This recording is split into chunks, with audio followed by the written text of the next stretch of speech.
You don't hate people. You just prefer being at home.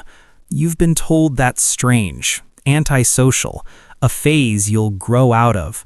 But when you're inside, your body relaxes, your breathing slows, your mind finally feels quiet. And according to psychology, that's not a flaw.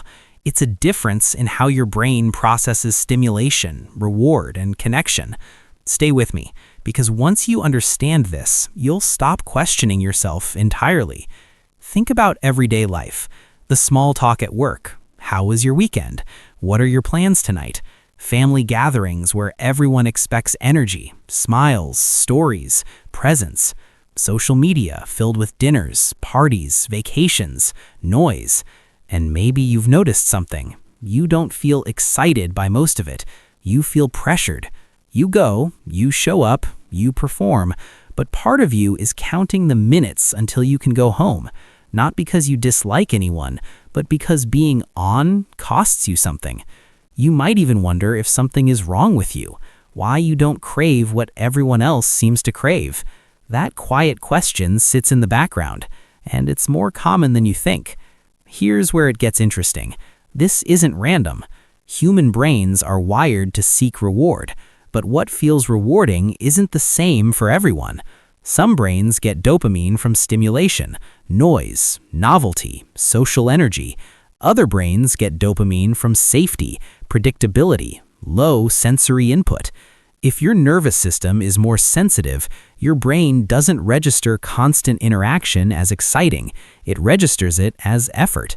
Think about it. Every conversation requires reading cues, tone, facial expression, timing.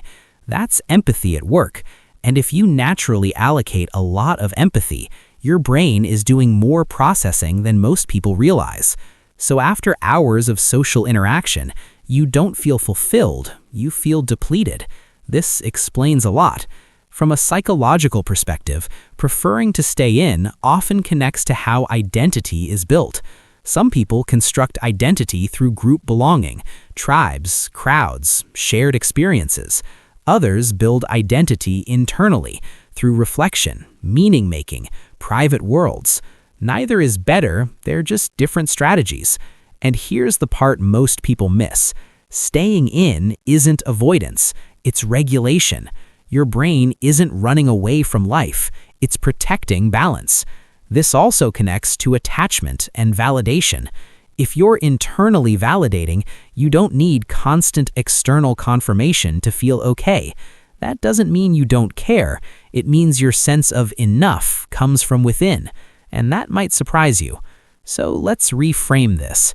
You're not broken, you're not lazy, you're not failing at adulthood. Your brain is wired for depth, not volume, for meaning, not noise, for quality, not constant connection. Preferring to stay in doesn't mean you're missing out on life. It means you experience life differently, more inwardly, more selectively, more intentionally. And once you understand that, the guilt starts to fade. You stop forcing yourself into spaces that drain you. You stop apologizing for needing quiet. You realize this isn't something to fix, it's something to understand, and maybe even respect. So if you've ever felt strange for enjoying canceled plans, for choosing home over crowds, for needing silence to feel like yourself, there's nothing wrong with you. There's psychology behind it. And once you see it clearly, you stop fighting your nature.